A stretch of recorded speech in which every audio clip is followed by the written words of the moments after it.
The very first Manitoba Podcast Festival goes down International Podcast Day, Sunday, September 30th, 12 to 4 p.m. at the Park Theatre. Manitoba's podcast community gathers for an afternoon of networking, education, and so much more, featuring local podcast hosts, producers, radio personalities, taking part in panel discussions and Q&As. Take part in this fantastic networking opportunity. You can like us on Facebook at Manitoba Podcast Festival. Tickets are just $5. The very first Manitoba Podcast Festival, Sunday, September 30th at the Park Theatre. Thank you to everyone who supports my dad's show. If you'd like to support Witchpolice Radio, go to patreon.com/witchpolice today. You're listening to Garbage Hill, Winnipeg's first podcast network.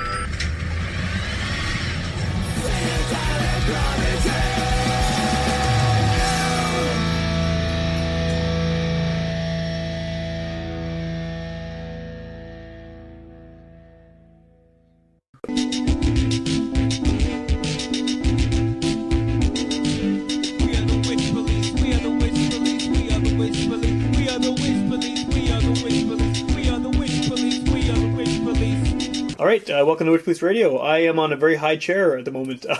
Usually I'm at the same level as the people I'm talking to, but this is a little unusual. So if I sound, elevated, it's the fault of the chair. But I have shorter chairs. No, this is fine. I'm cool. It's just it's a novelty. But okay, so let's rewind that. I am here in the house, and I'm speaking with all three members of Bigfoot Yeti. Yeah. And just to give some background, two of you have been on the show before. You were on years ago now, yeah, and actually both of you were on years ago. It's been a while. So I want to get into that, what kind of where you guys came from and everything like that. But let's just start things off properly by going around the table. Everyone introduce themselves, what instrument they play in the band, and then people can put a name to the voice. So start right here. Cool. My name is Paul Webster. I play guitar and I sing. Hi, my name's Chris Cozy, and I play the bass guitar. And I'm Ian Peters. I play drums. Okay. And Bigfoot Yeti, how long has this actually been a unit? Because when we had both of you on the show at different times, it was both with Futurekids, like the two different incarnations of Futurekids. You bet. So I know at some point Futurekids died. Yeah. I'm not sure what happened. I don't know if it's something was there any kind of like negativity around that, or is it just fizzled? You want to take that, Ian? I mean, if it's something you don't want to talk about, we can just go with fizzled. Yeah. Okay. It just is something that just kind of needed to, I guess, move into something else. They're both really good cats, and it was more, musically and wanting to maybe try something different. Cool. Is probably the best way to put it. Yeah. So how much time elapsed between the ending of that one and then this becoming a project? Was it like 4 or 5 months? And Ian and I kind of we talked about it. Yeah. Paul and I talked about it and decided that we wanted to keep going with it, and so we figured, we needed to see what we could do with rounding out the band. Okay. And then that's kind of where Chris came along, because there was a mutual connection there on Paul's end of things. Yeah, for sure. And we played with Kaylee for a bit too. Right. Yeah, I noticed that early on. It looked like it was Futurekids just without Nick. Right. Yeah. You get older and everyone has lots of stuff going on. It came down to we were practicing more and more as a 3-piece, and then it got to a point where it was just kind of like, if we're going to do something and make a record, let's just go for it. Okay. So and I didn't have anything going on, so it was perfect. No, and then it's super funny. So Con, who's like, she's sitting upstairs watching TV. We love Con. Yeah. Thanks, buddy. She knew Chris because they both used to work in broadcasting. So she was like, hey, I have a buddy we needed a bass player. We desperately needed a bass player because I'm quite simply not that talented, right? To be doing both at once. Sure. Yeah.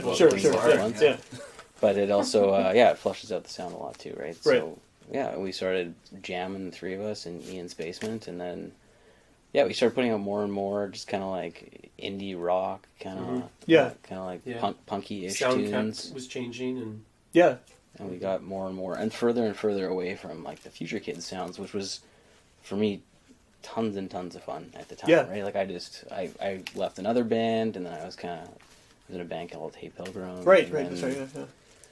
So then it was very different for me playing in Futurekids, right? Like I felt like a little bit like a fish out of water. Well, you were like the new guy, right? I was the new guy. Yeah. And I had all these songs that I'd kind of written for Hey Pilgrim, and then had written on the side that weren't really a fit for Futurekids, and that's kind of. Am I mistaken, or did you have a solo album at one point too? Oh my god, yeah, I did, man. Did it? Oh my gosh, yeah, and I failed to really promote it. I remember hearing about it at the time. I see something on social media. Oh my gosh, yeah, and Kaylee sang vocals on that. Man, that's only last year. That's like March of 2017, and I didn't even. You didn't remember it existed. It's been officially removed from the discography. I was, you know what? I was, and that was a different. Yeah, so my. I'm just trying to figure out the timeline here, right? Yeah, absolutely, man. So that's while we were doing stuff too. I was still right? was still doing that while I was in Futurekids. Right. Okay. So that was Jeff Pattison, who's the sound engineer at Home Street. Okay. Yeah. He's a really good friend. And over the years, like I met him through music, through No Label Collective way back in the day, which goes back a long ways. And yeah, that's like what 2010 or something. Like yeah. And so him and I used to just mess around in his studio and play. So I had a bunch of songs, like really more like acoustic-y stuff, and I mean for that one anyways, I just kind of like showed up and I was like, hey, I'd like to record a record, and he was like, okay, I'll hit record now. Just go. And that's how this show works. Yeah. So so that one was it was a bunch of really personal stuff. That's probably the main reason why I didn't promote it as much, is because I got the content of it, or I got a little choked listening to it. I still get choked listening to it, and it's out there, and it's out there for people to listen to. But what's it called again? It's called Paul Pilgrim and the Lasting Impressions. I'm going to tell people to listen to it now. Yeah, all right. Now that we talked about it, it's on Bandcamp. Let's get it out there, yeah. And I lived on Carlton Street in a condo called the Ellesmere, like right across from the Delaware. Yeah. It's a fine street. Yeah, it's a nice street actually. It's all right. Yeah. Except for the one ways. I liked. Goddamn Sam Cates. Yeah. When he changed all, and they put the bike path. Sorry, was actually pretty cool. Yeah, you can't complain about that. Yeah. After I got initially kind of upset about doing the one ways. Not like I didn't like. There was no parking space with my building either, so I always and I drove this little tiny like blue Toyota Yaris that I'd have like a new ding on the front every day, or the back every single day. Yeah, you can pick those up though, and move them. Needed to. Get a couple friends. Yeah, that's how we got the dings. Thanks, Muscles. Okay, so solo album aside, and Futurekids aside, where do you come into all this? I know you mentioned kind of how what the connection is, but what bands have you been in previously? I've only been in Winnipeg since about 2003. Oh, okay. I'm from Northwestern Ontario, and I have a friend named Lisa Saunders, and I've been playing on and off with her since then. And I'm in another band with her right now, but at the same time, I'm also I was doing 2 or 3 projects, and then I got hooked up with Paul, is what I'm trying to say. Okay. So there was a posting on Facebook for that. It's true. Yeah, that Connie put on there, and I answered it. So it was pretty good. It was a pretty good time. We had a good couple first jams. Had a great time. 3 of us got together, I think, at first. Mm-hmm. We bonded over Rush. Yes. Who doesn't, right? Chris's favorite band is Rush. Okay. I've only ever been able to speak to 2112. And that can only take you so far. Right. Yeah. It's limited conversation. It's right? okay. Yeah. Cool. 2112 is super cool. Yeah. What about moving pictures? Right. Yeah, that one. I've seen that in the store before. Yeah. We'll work on that later. If we ever go play out of town, I'll just have the one CD. It'll be cool. Don't worry. Is that like the secret direction this band is going? No, but we took the keyboards. We're not really in the band anymore, right? So I really wouldn't. I couldn't play keyboard and play bass at the same time, which was true. Like we're true doing the. You get one of those foot pedal things. Yeah, maybe. Cool. I have enough of my own pedals right now, actually. I kind of cover like the rhythm guitar parts in a lot of the songs. You do. Paul's doing like the lead. Oh, really? That's cool. Yeah. He punches through like we. At least like for the record, I put leads over top of all of it. Okay. And then I'm not like. Based on what the rhythm track is at given times, like we can't recreate it. So it's a lot of fun. Yeah. And it's changing our sound a lot too. Most of the bands I've played in have had a couple guitar players or guitarist and a keyboard, or 2 guitarists and a keyboard. So you have someone handling the rhythm part regardless, right? Yeah, and it's just really fun to just have 3 pieces and 1 vocal for now.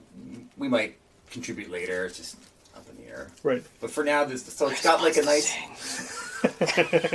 It's lots of space to move around for different parts. And I know with Ian too, it's awesome. We can do some awesome parts. Yeah. Lots of big drums, big bass, and it works out to get that big Yeti kind of sound, kind of like the name. And right. I noticed the shirt. Yeah. My wife Robin got me this shirt Gotta give my wife Robin a shout out. She got it at a local head shop, which is no longer there. Okay. And it's like, is that with the name of the band? Yeah, like we were trying to think of her name, and we had a few different ideas. Well, what's with the space between big and foot? Well, I know. It's kind of ambiguous that way, right? Is it like a Bigfoot Yeti, or is it Bigfoot and Yeti? I never thought of that. It weirded me out a little bit when I first read it. I did think about it. Yeah. But BFY sounds better than BY. Yeah. You know, and you also have way more marketing you can do. Sure. So you gotta think, marketing. Who said that? That's where all the money's made, right? So. Yeah. There's ELO, right? That's a good one. That's all right, yeah. Light Orchestra. Yeah. That's right. Yeah. CKY. It just flows nicer. CBC. Yeah. It's true. And Bigfoot's like, he's popular right now, let's face it. Right, conspiracy theories and whatnot, yeah. So, if you're into Bigfoots or Yetis or awesome indie rock, check out the band. I don't know why we didn't put Sasquatch in there. That could be like... Well, technically Bigfoot and Sasquatch are the same thing, and the Abominable Snowman. Yeah, and Yeti I think they're all part of the same family of, That's true. What do they call that? Cryptozoology? Is yeah. They're cryptids. Yeah, cryptids, thank you. That's the word. Sam understands this! This is the root of who we are. Well, next we're going to name Coast to Coast AM, right? Right, yeah. That should be the goal. That should be the goal of the band right there.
is there to be remembered.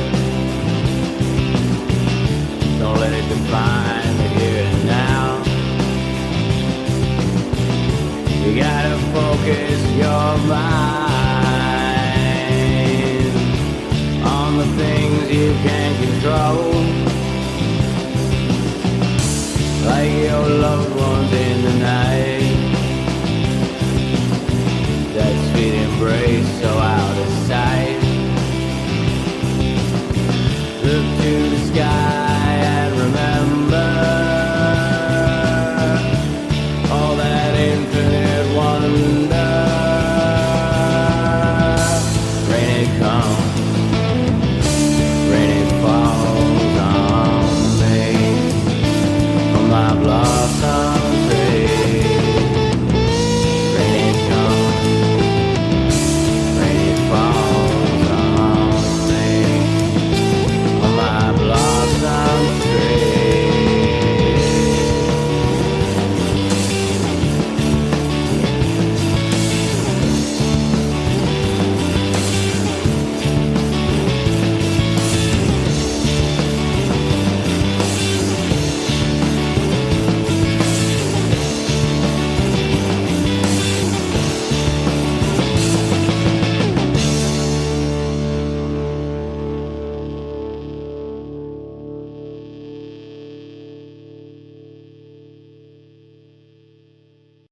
Okay, so just to go back to something you said a few minutes ago, I mean, I'm still unsure if I like the space between big and foot, but you mentioned the Facebook post asking for someone.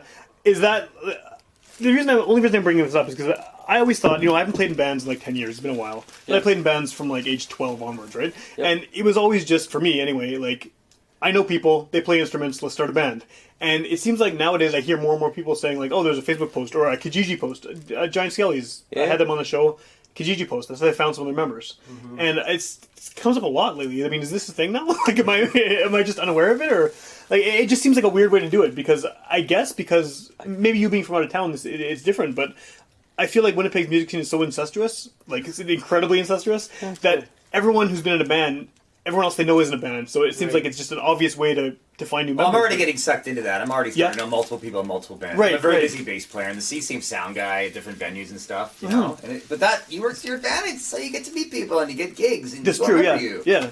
And we hope, that I don't have much of a fan base, but sure, Futurekids had a fan base, you know? I think there's 7 people. 7 people's pretty good. I liked your band. I was into it. He did, yeah. It's 8 people. That's a good question, man. Yeah, for me, I think. I don't know if it was a question so much as just a rant. Just a rant? But go ahead and answer it. Okay. Yeah, I just, it felt weird for me too. It felt weird just to kind of be like, hey, universe. Yeah. Any bass players around? Back in the 90s, you'd put up a poster on boards, like at the mall and stuff. Or at the guitar store. Exactly, yeah. And that seems normal, though, yeah. All right, I was from Steinbach. There was no guitar store. It was the mall. The mall, literally. Well, you might be able to get guitars to places sell Bibles as possible. Yeah, that's true. Bible-shaped guitars. Bible guitars. Yeah. I don't know. That's totally true, man. Did you have multiple people apply, or was it just sort of instant? I think I had 4. Chris, I was the one that showed up, shaved, and showered. It sounds funny. I feel like I'm, when you put something up on Kijiji and get a bunch of responses. Well, I always assume that Kijiji's full of weirdos. Like, it is. I never want to buy or sell anything on there because I just figure, like, I'm going to get stabbed either way. Like, I don't trust it. That's full on Craigslist, right? Yeah, that's right. From Craigslist. Yeah. I still remember sitting there, and then, like, Buzz Guy 76, right? Yeah. Like your handle. Follow me on Xbox Live. And I was and I was like, Buzz Guy, and Connie was sitting next to me. Okay. Like, oh, that's Chris. He's a great guy. That was actually pretty much it. Cool. Yeah. Which I liked, man, because even to your point, man, like when you know people, it's a lot more. It's easier to get going. It's your sounds, like all of those. Get back to Kijiji. I've been trying to get different projects off the ground since I've been in Winnipeg. Essentially, it's just so hard to find. Sometimes positions are like. I feel like it's almost like being in a relationship when you see these Kijiji postings. It's like, I'm mad at my singer, so I'm going to start my own side project. Yeah. We're going to only cover Blue Oyster Cult or something, right? And then after a while, they put the posting up. You're like talking with people online, and then eventually the best just kind of fade out, and you get ghosted. Sure. Like I guess they made up with the band. That's how I assume it is. It's happened so many times to me. It's very frustrating. It's just I don't know. It's just kind of a weird thing. So how did you advertise it then? Because this wasn't a band yet. Oh yeah. So what was the posting? Like how do you? I literally wrote like a Facebook post. Yeah, it was just like, and it was on my personal one too because I still had we had Futurekids or whatever. It was like I'm looking for a band, and it was you playing with a bunch of other people or something. Or looking for a bass player, and you had a bunch of people in the background. So I'm like, oh, you adding to this people or are you subtracting? It was adding. But you got that. Yeah. Well, I mean, then this goes maybe to the next thing I wanted to talk to you about. Like Futurekids, from what I've heard of Bigfoot Yeti, Futurekids is not the best example of what the sound is because it's obviously way poppier, and this seems crunchier and I don't think heavy is the right word, but it's more aggressive. DIY, definitely. Yeah. So I mean. Did people assume that you wanted to do more of the pop Futurekids stuff, or did you make it? I'm just trying to figure out the logistics of the ad. No, absolutely. Chris, did you even know? Like, and then not really. Thing, no, there was like you asked me. So you said, hey Paul, can you give me some stuff that you've made? So okay. I sent you Hey Pilgrim stuff. Could have been, yeah. I sent you Futurekids stuff, and then but not the solo album. No. We're going to talk about. You might have mentioned something about It's a good thing I made that. Yeah. I just didn't want to stop making music. Yeah, no, fair enough. Who does, right? No, you might have mentioned in the ad something about alt country or something along those lines, or Wilco. I don't know. I was in a really hardcore Wilco phase. Okay. Actually, when Yeah, that's true. It's possible. And then and even when you asked me questions, I was kind of like, well, I really like, I wanted to sound like punk, but I wanted like country influences to for come sure. through. Yeah. It's tough to find bands that are like that sometimes in Winnipeg. Especially, you think there'd be lots of like alt country type bands in Winnipeg, but there's not. And that's and the Wilco phase or whatever, right? Yeah. Like Wilco, I know, is like super popular, and sometimes I feel like people don't like them just because they're so popular now. Right. Yeah, there's a lot of bands like that where people just instantly kind of like, yeah. But like for me, I like going back to like Jim O'Rourke. Okay. And Jeff Fay, like all that, like traditional like Americana style guitar, right? Like that's what I loved, and what I loved so much about them is that they brought all these genres together and tried to make it. Yeah. So I don't know if we're necessarily doing that quite yet, although we would like to as BFY, but we're trying to span all my favorite genres. Oh, I pull from a lot of genres too. Like some of the music, like the sounds that I go for, and I hear in our music, like bands like. Band of Horses, or My Morning Jacket's a big one. I always talk to Paul. I said, man, we have that variety. Like you love like Jim James. Guy's a cool voice. He's pretty good. He's a good voice. He does. I like how bands can really have like on one album can have lots of different sounds and still sound like a coherent album and a coherent band. That takes a lot of honing of your personal skill. The alt country thing is kind of interesting though, because Winnipeg has like a massive anything roots related. There's so many people, so many folk singers, so many country artists. But it's when you get a little bit more into rock. Yeah, I think it's kind of not as easy to find people who are doing it. No, they want to be strictly the Times Change crowd, right? Yeah, where's the alt southern rock? There really isn't much. I wish there was, and I think some of the sounds that we play, I kind of try to skew that way, and a little kind of that. I think Traveling Song's one of them. That's probably the main one, yeah. Yeah, it's kind of got that. There's also like there's weird like the You Say has those weird E minor ninths. Yeah, even like Princess kind of has a country-ish type sound to it, which isn't on the record. But it's not on. Yeah, it's not on. We'd like to make another one, and that's on just specifically for that song, which we will share. Right, cool. Yeah, I guess I shouldn't mention any more songs we don't have done yet, but there's lots, I assure you. No, as far that's a good example, man, because that one's closer to just like country. Yeah, like straight up, just like. I just played on a 5-string. It's rock now. with a really fast tempo. Yeah. But when you add the different styles of like how we each play, then what you maybe go in with thinking this is how it's going to sound, or have an idea of what it's going to sound like, it just sort of goes through the machine and comes out the other end kind of. Yeah, it's a little different, maybe. But that's kind of what you want out of a band, right? You want it to be like filtered through everyone's different. That's the individual sound, then that every band kind of. And that's why it's tough to explain to people what we sound like, because you're just explaining it from Chris's point of view, from Paul's point of view. Well, you just gotta come out and check us out. We're really good. Yeah, sure, Chris. No, seriously. Well, I mean, to ask the worst question ever, like, what do you tell people it's called? I mean, genre-wise, like if someone says, "Oh, cool, you're in a band. What do you play?"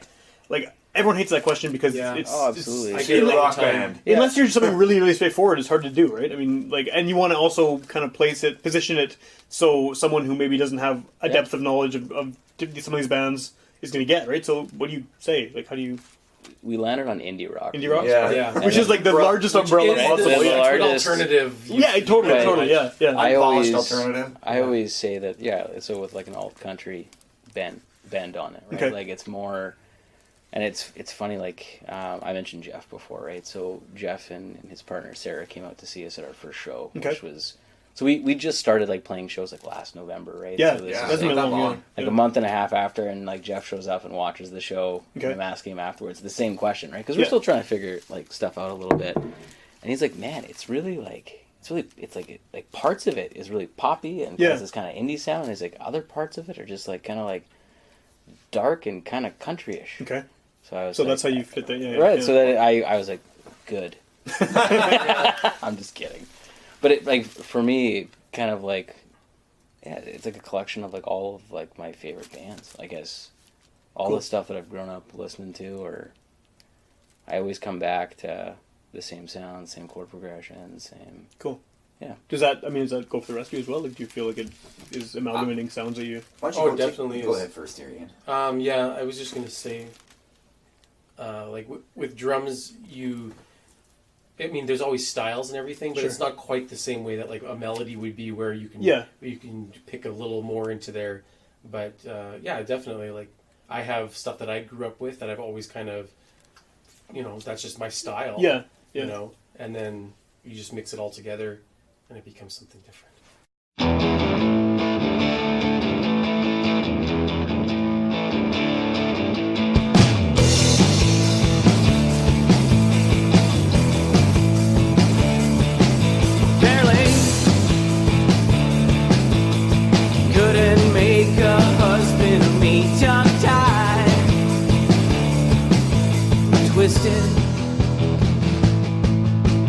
trapped inside my head, trapped in my bed. Can't see any of the good things in front of me. Bogged down in this landlocked icy town. I start to remember what it was that made me stop to play the guitar. It helps to wash my blues away. It helps to wash my blues. Let's go!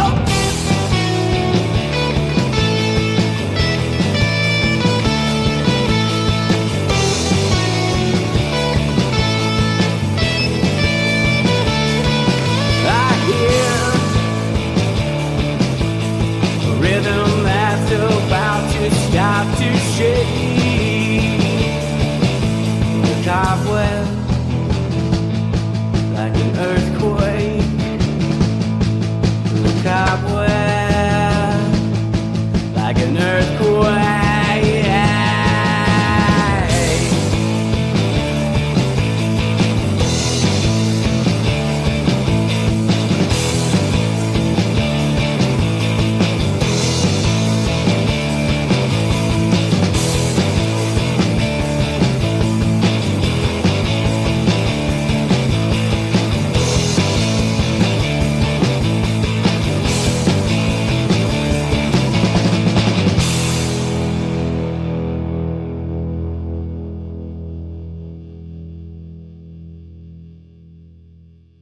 Well, I guess another like annoying question, but I have to ask it is, like, where do you think you fit in locally? And the reason I ask it now is because I mean the old country thing and the indie rock thing.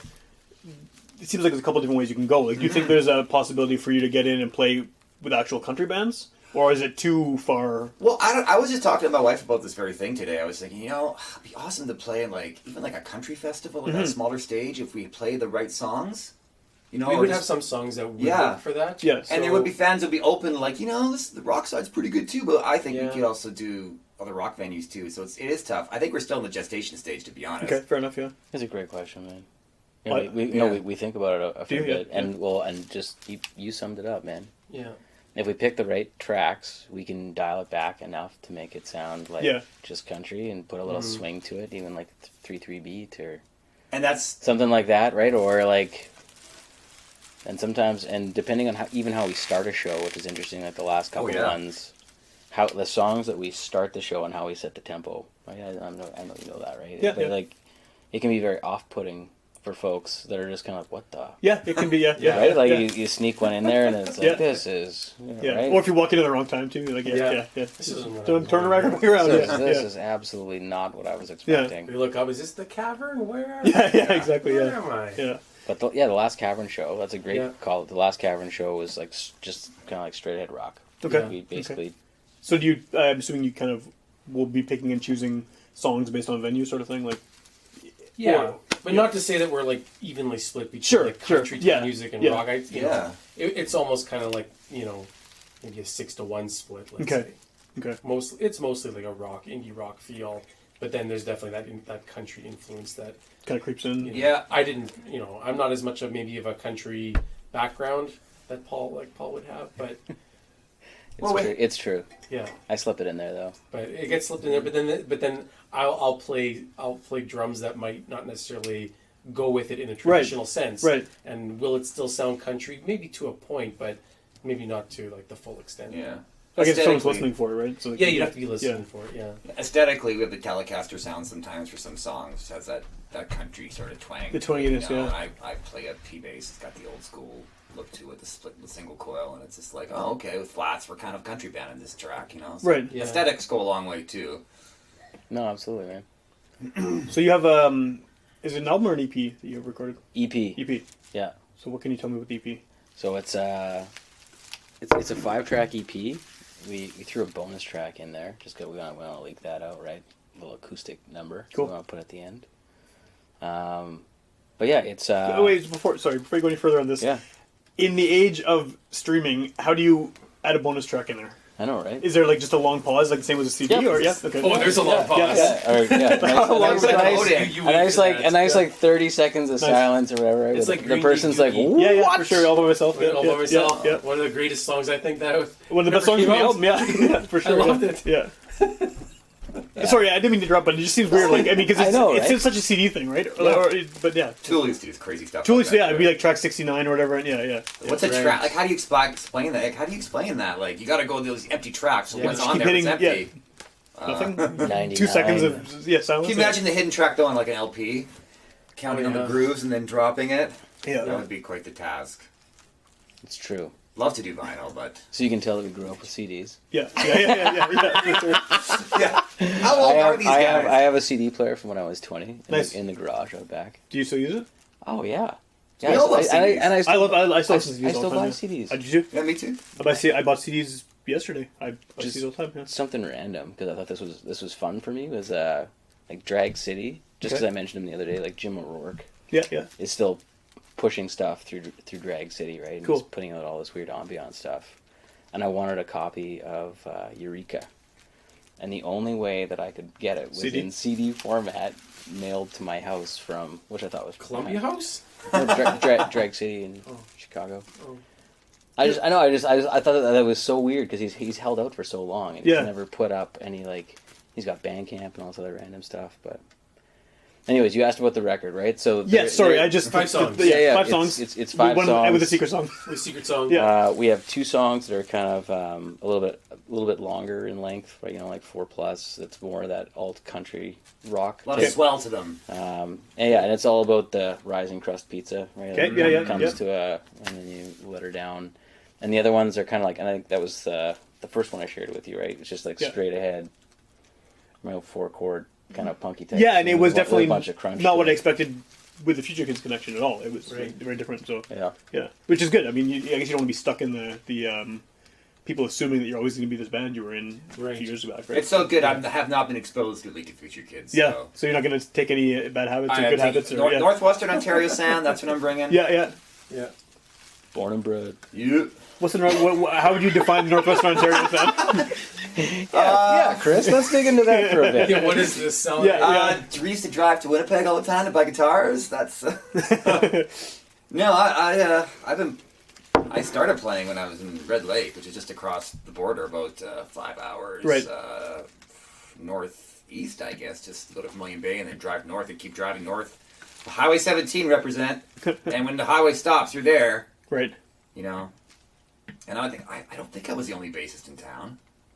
I mean, it's possible. It might have been. How big is the town? Oh, but it's about an amalgamation of about 3 or 4 smaller towns. Yeah. About 3,000 people. My mom's probably going to hear this and say, "No, it's not. It's 4,500 now. Get it right."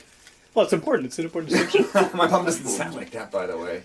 Sorry, Mom. Sorry, Mom. I love you. Please buy the EP, Mom. So we always come to Winnipeg to get our stuff. Okay. To get our guitars. And you had a mullet back in the day. I had quite the mullet. Let's pick that up. You can check it out. It's on my Facebook page. I'm like this recently or no. This is talking back in the 90s. I had a mullet in the 90s as well. Yeah, it was pretty good. They never went out of style. I don't know why. Some places they haven't. Yeah, Chris. I feel like it was a ferocious mullet though. Ferocious. It'd be quite the head of hair for. Yeah, it was long. It was blonde and long. Oh. Yeah. So that's beside the point. It's not though. So I really didn't play that much.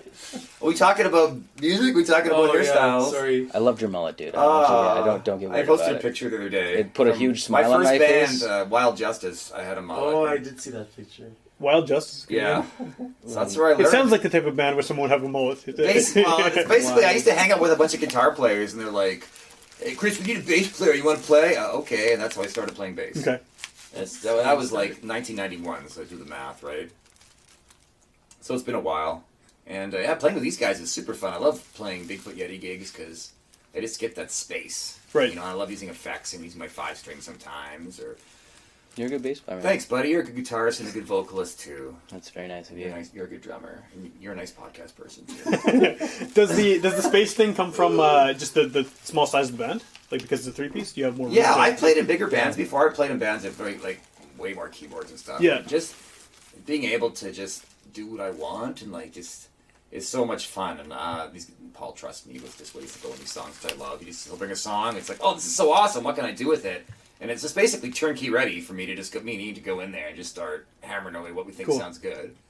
You know, and it's nice when you're all on the same wavelength because like parts are pretty much how you would picture them. I think when we start playing them.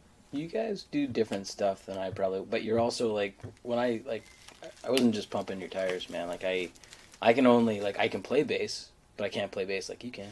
Well, I love the bass. And your fills, and you also have like a whole like classic rock thing going on. Oh, thanks. You're just saying that because I'm over 40, man. That's automatically classic rock. Yeah. What was that? What was that, Matt? What was that movie with Matt and Trey? Was it Orgasmo? Orgasmo. The guy Rush. Sorry. That was a good Depeche Mode is a sweet band. Sorry. No. That was underrated basketball. Yeah, it was. That was basketball. Basketball does not hold up. I tried watching it relatively recently. Too commercial. Orgasmo's so like DIY. Yeah. But basketball, they didn't write basketball though, so at least they just acted in it. So that's actually good to know. Yeah. I think that's how we approach our music is very DIY too. Like Paul brings that punk aesthetic. You know, for me, punk means something different. You know, for a lot of people, punk might mean like, oh, you listen to a lot of like Sex Pistols or like gutter punk and all that stuff. And I'm like, no, it's like DIY, almost like cyberpunk stuff. You know, like just put it together, do it how you want it. And that's a lot of the ways we approach some of this music. You know, how are we going to approach only having one guitar?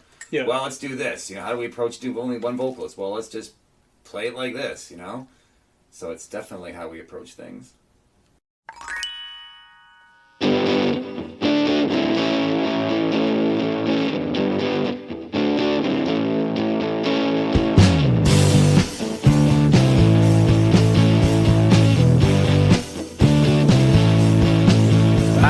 What you say, you won't listen to me anyway. Puff fast and pray for me. Just don't forget your Listerine. And I know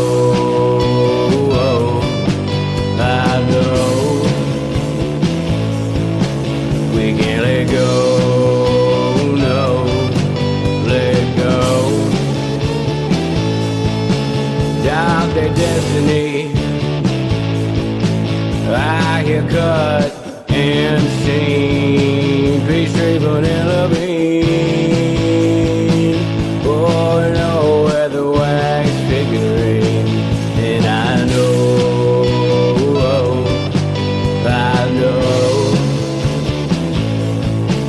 we can't let go. Let go. I feel empathy, or is it sympathy? I'm confused, but you know what I mean. Just leave it right there next to the door. And I know we can't let go. Let go.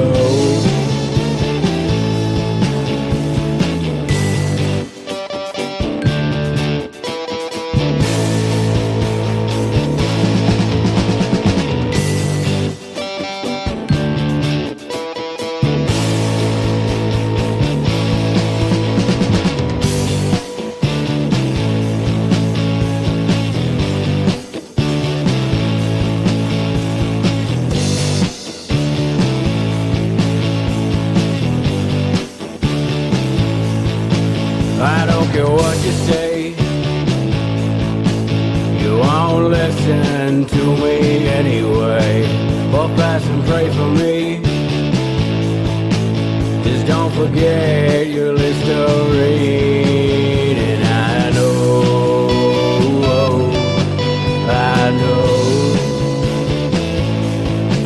we can't let go. Let go.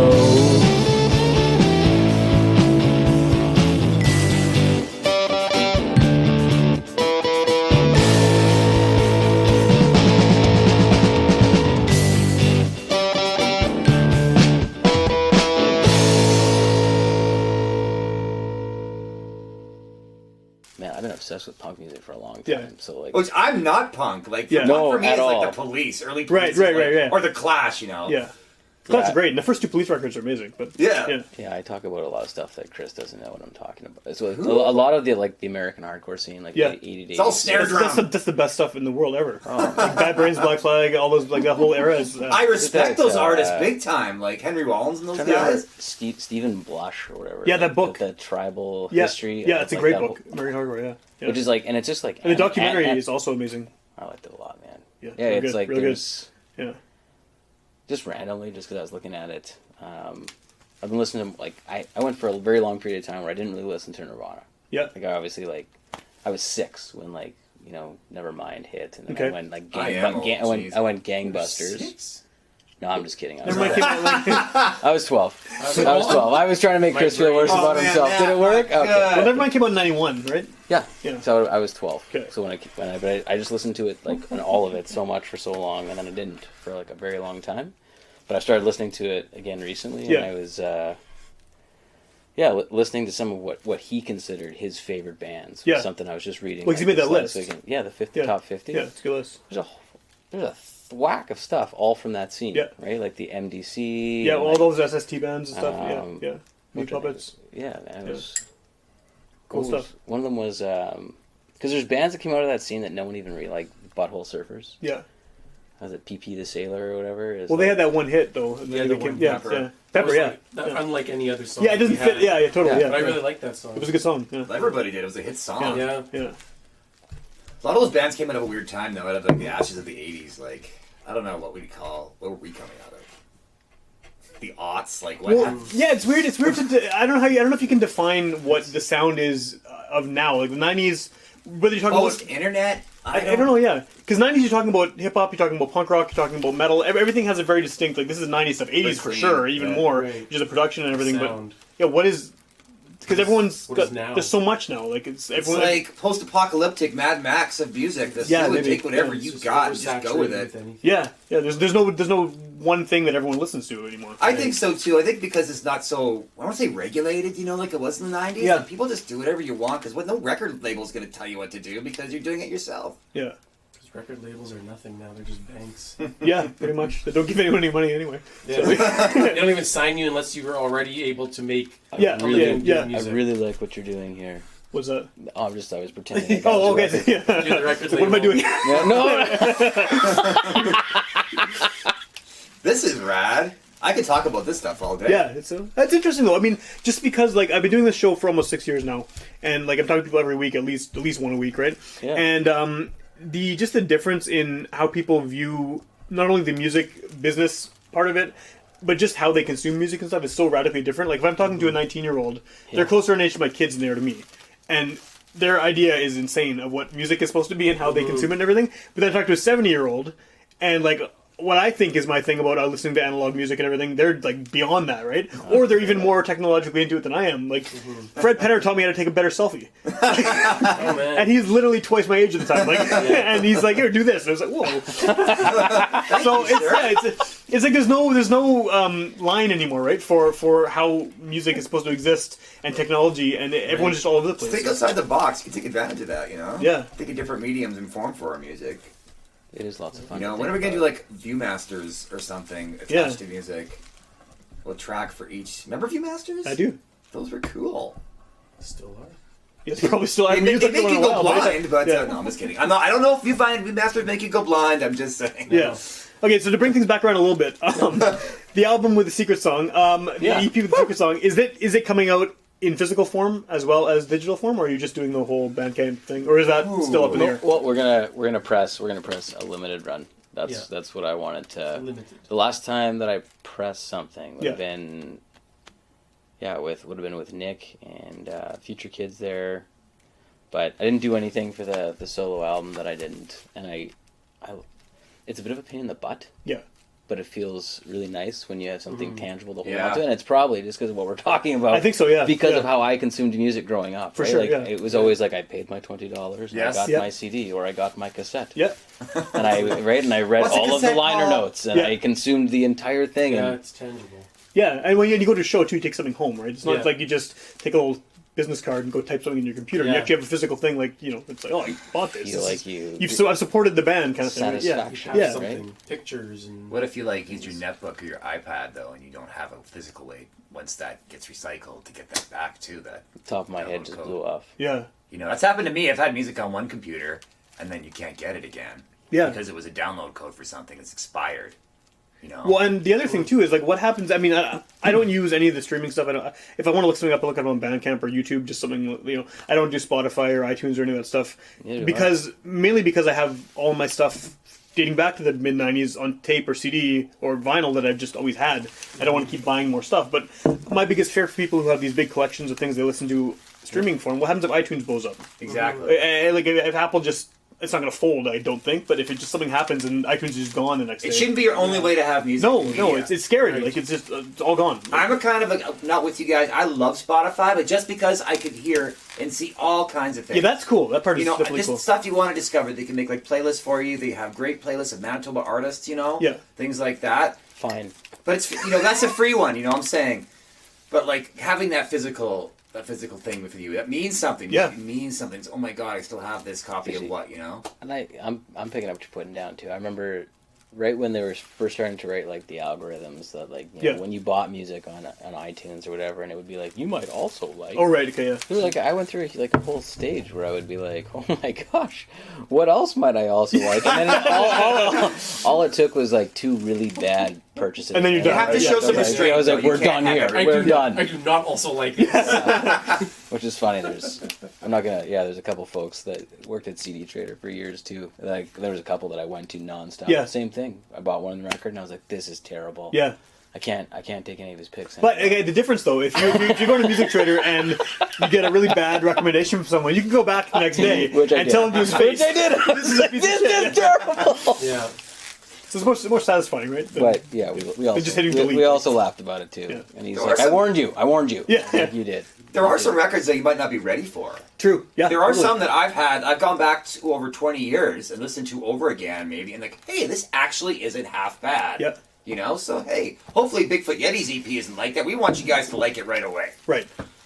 But wouldn't it be cool if 15 years later someone discovered it and was just like, whoa, this, you know, I hated this band when they were around, but good thing I had a physical copy so I couldn't like erase it from my hard drive. Yeah. And that's why we're pressing it. Yeah. That's right. Yeah. Or you get people like me, like I've been hoarding, I hate the word hoarding sounds bad, but I have been hoarding local music lately over the past year and a bit. I mean, I have a lot anyway, but I've been going to it can be so limited, it's so cool to have. Yeah, and so cheap now because CDs are like, people throw them away. So the amount of stuff I can find at thrift stores or dollar bins of like bands from, early 90s to today, and it's just something that got 50 copies made. And I have this, shitty basement punk band CD that no one else has anymore, and it's just cool to have. So I think it's super cool. So hopefully, hopefully your EP goes to people. The physical one goes to people like that who are actually going to see the value in it, right? Not just Chris's mom and dad to sit beside their copy of Roger Whittaker. That's cool too, though. That's cool too. Like I mean, my parents have they used to have good taste in music. My dad raised me on like Led Zeppelin, and all kinds of like far out there stuff. My middle name's Kale from JJ Kale. Oh wow. Singer-songwriter who had a, I don't want to say prolific career, but was friends with, was it Eric Clapton? Yeah, Clapton covered a bunch of stuff. Yeah. After Midnight and Cocaine. Yeah, you're familiar with him. Yeah, his first album was Naturally, like 1971 or something. I had Shades on vinyl when I was a kid. That's a good record, I have the one with the boxcar. Troubadour's Another Beauty. Yeah. Yeah, he just passed away a couple years ago. JJ Cale just passed away. Yeah, I remember hearing about that, yeah. So that's got some good music. So definitely bring some of that to your sound too. Some of that sort of country folk. Well, yeah, I would say that like I still listen to a lot of JJ Cale. Yeah. Mostly those first 2 records though. It's good stuff. It's kind of timeless. I think so. I think Call Me the Breeze. I'm over the Breeze. Over 300 episodes at this point. I think it's the first time JJ Cale has ever been brought up. I can't think of any other time that's happened. Met someone named after JJ Cale. Yeah. It's an unusual reference. We bought it. It is an unusual reference, and we bonded over it because that's cool. Yeah. And I was at my friend Ron's place many moons ago now, and his dad gave him like a vinyl copy of the first record. Cool. That's how it happened for me, and I was like, "Who is this?" That's almost the best way to discover things. Someone just hands it to you, and I mean, you might hate it, like you're saying, some of those ones are bad choices, but if someone just like, you will love this, and then you take it home and you do love it, it kind of opens up. Don't tell them what to look for. Like, have them look for themselves. Or listen to this; it's going to be great, and it's happened to me for sure with stuff. And just some of my favorite records are ones that people just gave to me and just said, "Look, listen to this; you will love it." And sure enough, there's been some bad ones though. I've had some records people gave to me that like. Oh yeah.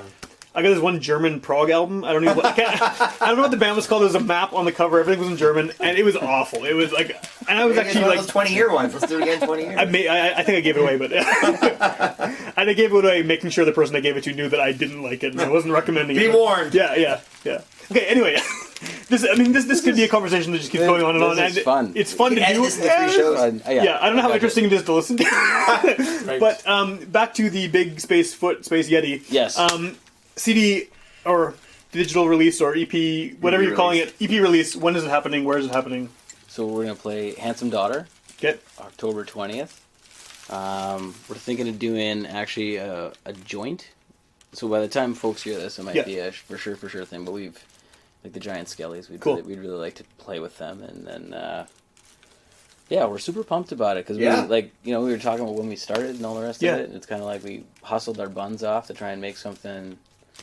Ian's almost happy with the sound of his drums. Almost. Is that a rare occurrence, or it's just the way it is. Yeah, it's too hard on himself. He sounds awesome. Snares are the hardest things to get right. Right. And bit rate. It's just who knows what.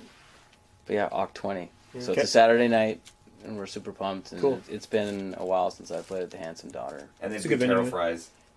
I've heard the food is really good there now. I haven't eaten it. The ramen's pretty good there, too, isn't it? I had a ramen bowl. We watched Jets hockey there one night, and I tried the Taro Fries, and it was a band. It's a good venue. So it is a very good venue. Come on, check it out. Chris and I went and played an open mic. Open mic, for Manitoba Music. With the Bigfoot Yeti songs? Or? No, well, a couple of them. 2/3. Yeah. Cool. Okay, so people listening to this will be hearing some songs throughout, so they'll get an idea of what you sound like if they haven't heard you before. Sweet. But if someone wants to find out more info, like, maybe they're hearing this 3 months after the show and they want to know where they can find out about more shows, things like that, what's the best? Facebook? Yeah, so we'll get something up on Bandcamp, and then we're actually we'll release it. Like, we'll go through the Spotify and the iTunes. Like, we're going to... It's also the Manitoba... For the first time ever. For the first time... You can mail into our fan club. Chris deals with it'll be your address. He sends some stickers and shit. Actually, let's send it to your parents. Human hairs. Let's send it to your parents. Actually, I was trying to wrap it up, but I'm not going to wrap it up now because that brought something to mind. I was just talking to a friend of mine about fan clubs today, and how it's weird that you look at the back of every tape you bought in the 90s and it would be right to the fan club. Yeah. And Pearl Jam's fan club is still active, and you pay $40 and you get shit sent to you. Yeah, you get and it's like they've been doing that since '91. Like that's cool. It still exists. Yeah, so they send you like 7 inches and stuff. That is wicked. Like that, I don't think anyone does that anymore, do they? Like that's like a secret only the fans would know, and everyone listening to the podcast now. Yeah, we haven't done the artwork yet, so we can always add that in. The fan club information. Fan club, yeah. I just kind of wish more bands would do that. Like, cool. I mean, I'm not going to pay $40. I like Pearl Jam fine, but I'm not going to pay $40. Even to get that newsletter from Pearl Jam. They do make an actual newsletter. That is freaking cool, man. Cool, yeah. It is pretty cool. I hadn't even thought about that, man. And I used to belong to that fan club. You were in the 10 club? I remember going. The first time I ever saw them would have been Fargo. Okay. When they played, because they had never come here. So I remember well, except for Sunfest. Sunfest back, the airstrip there in Gimli. Yeah, absolutely. I'm sorry, I just had a flashback because I was still in the fan club. Yeah. And that was binaural, I think, or in and around there. So that's like early 2000s, I guess, eh? Yeah. Anyways, did you get free shit? I did get free shit. They used to do, like, they would record, right? They would, all of their, like, live concerts, right? Yeah. And they would, like, I remember when they released all of them, and I bought one of them, and I was like, I'm going to buy all these. And then I was like, no, I'm not. I have one. I have the song 6 times. Yeah, exactly, yeah. But you can get your city. It's nostalgia, though, man. I was in the Lego fan club back in the day. What'd you get from that? Let's talk about a hat. It's all right. And I was in the Star Wars fan club. That was pretty cool. You could have sent away for one of those cool jackets Luke had in Empire Strikes Back. That is cool, actually. That would have been pretty cool. That is cool. You can get a real Yeti pelt. You know vest. In the Bigfoot Yeti fan club. I just want to say something random about this new Star Wars video game that I was playing with my buddy the other day. Okay. like Luke looks like mean. He's got like scars on his lip and all this stuff. Mark Hamill does not look like that. I feel like the video game people like tried to mean him up. They tried to make him look tougher than he actually is. Well, he looks very friendly. He just in general, right? Hamill, yeah, like dark and gritty reboot. Come over for dinner. I'll make you some risotto, maybe. Well, we promise Paul won't look that scarred up. All right, I am actually going to wrap this up now. Yeah, okay. So Facebook page is the best spot to go for right now. show information and stuff. Yeah. Okay. The gram. Okay, and then the Bandcamp will be where the EP is out. Yeah. And then everywhere else too, Spotify and all that stuff. Yes. Send it into the wild. Be free, Yetis. Cool. And then if people want to hear more episodes of this show, go to witchpolice.com. All 300 and whatever episodes are there for free download and streaming, including the past 2 that these guys have been on. And you were on one of the live ones too. Yeah, man. I forgot about that. Yeah. That's fun. It's always was fun. fun. Yeah. So yeah. And then also tune in on Sundays at midnight to UMFM, and you can hear old episodes of the show. So it might not be till like 4 months after we recorded this, but all of a sudden at midnight, the prime time to be listening to the radio, it'll I love radio. Pop on the air. And yeah, me too. Yeah. So yeah. Thanks for shout out to having UMFM. Thanks. Yeah. Thanks guys. Yeah. Thanks for Thank having you me. for coming.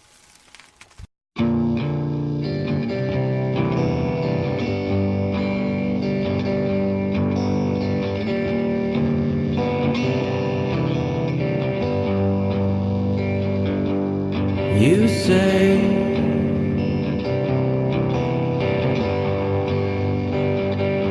I'm not enough.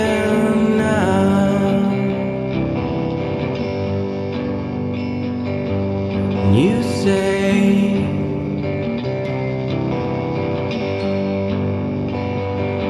I'm not enough.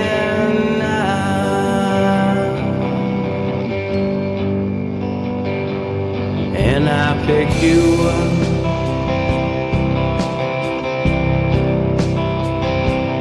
You were down.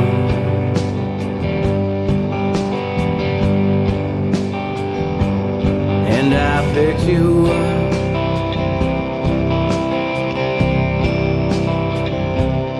You were down.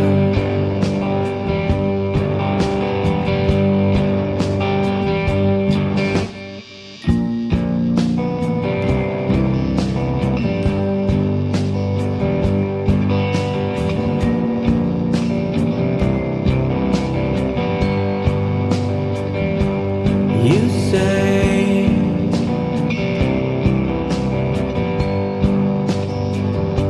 I'm not enough.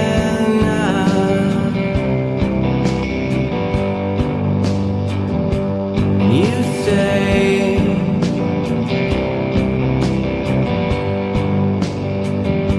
I'm not enough.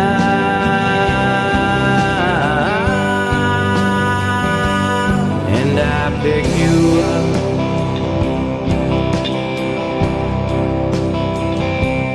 You were down.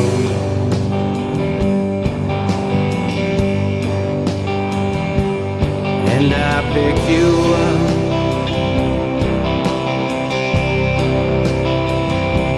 Turn you around.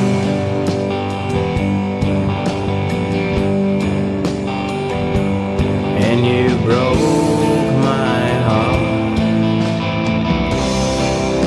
You broke it right in two.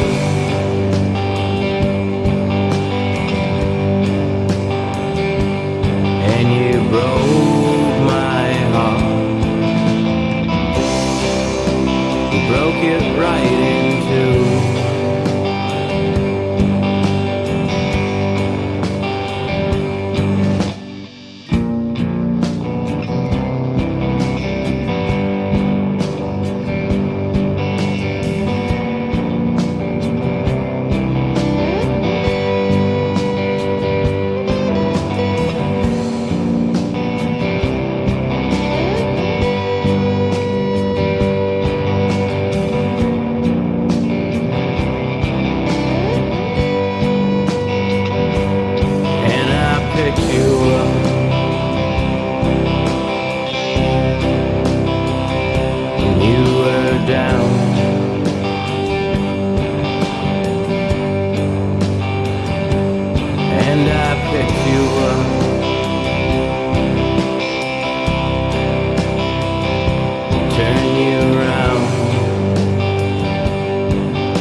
get right into